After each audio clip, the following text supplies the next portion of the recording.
Hello, mums. Claire here from Mama to Yoga, and my beautiful expectant mother, Muse Monica, who is 39 weeks pregnant. So I want to talk about something called Diastasis Recti or diastasis, and this is super important for pregnancy and more, of course, in postpartum health.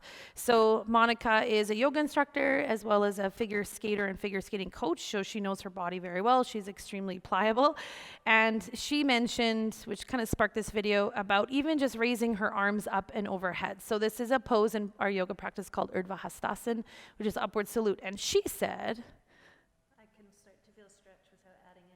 yeah, so she was like, I was amazed that I just took my arms up overhead and I was feeling a stretch. And of course, especially at, like, was that just recently or was it? It was earlier than I expected. Yeah, like late second trimester. Yeah. I always say that 26 weeks really shifts quite a bit. So of course, the abdominal wall is automatically stretching, and I have some visuals here because I, again, like to see underneath what's happening.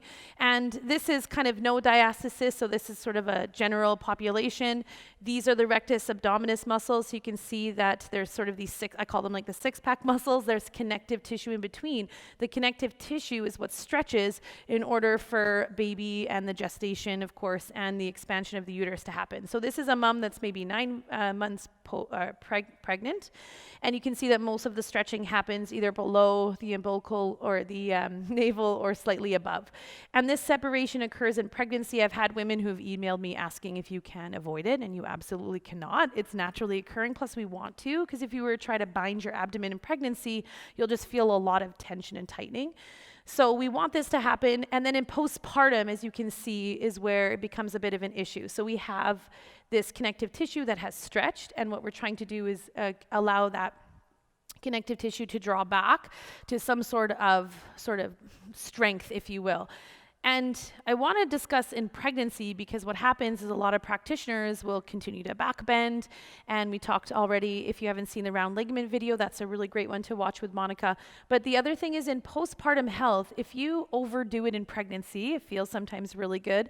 The issue becomes in postpartum health that it takes you a little bit longer to get back to postpartum health. So if you exacerbate the diastasis, this abdominal separation in pregnancy, you will have to do more work in your postpartum to get the functionality and the tone and the strength back in the connective tissue. So they kind of measure it 1, 2, usually physiotherapists, 2 fingers, 4 finger separation, meaning that always involves a little bit more physiotherapy. So we're just trying to avoid postures, avoid movements in the gym that are going to make this worse. A lot of it, of course, is just overstretching. So back bending, I had Monica earlier just kind of lean back, and you can sometimes see the doming. So that would be the left and the right side of the rectus abdominis kind of coming together, and they have the tendency to dome, especially when women are laying down, as you said, and lifting the shoulders up. So we want to avoid anything that's going to exacerbate and make this worse. And in pregnancy, we have the availability to do that, because if we're just stronger and we're not making things worse, then our postpartum healing and health will be easier for moms.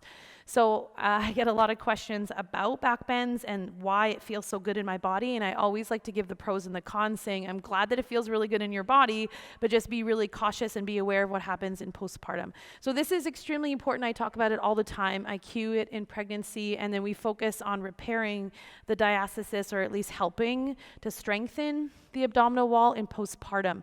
But crunches are not the best thing after postpartum, because what that has a tendency to do is when you try to do a crunch after you had a baby, it pushes the weight down into the lower abdomen. We get that kind of lower belly pooching. I love that word, but it's actually what it's called. And also we just have the tendency to apply more pressure on the pelvic floor. So something to avoid, something to know what it looks like, have that visualization in your head. And when you move through movements either on your mat or on the gym floor, be very aware of not making things worse. So anything with a back bending position, sometimes the side laying plank can be really challenging as well. So go forth with a little bit more awareness, mums, and if you have any questions, please feel free to contact me. Bye.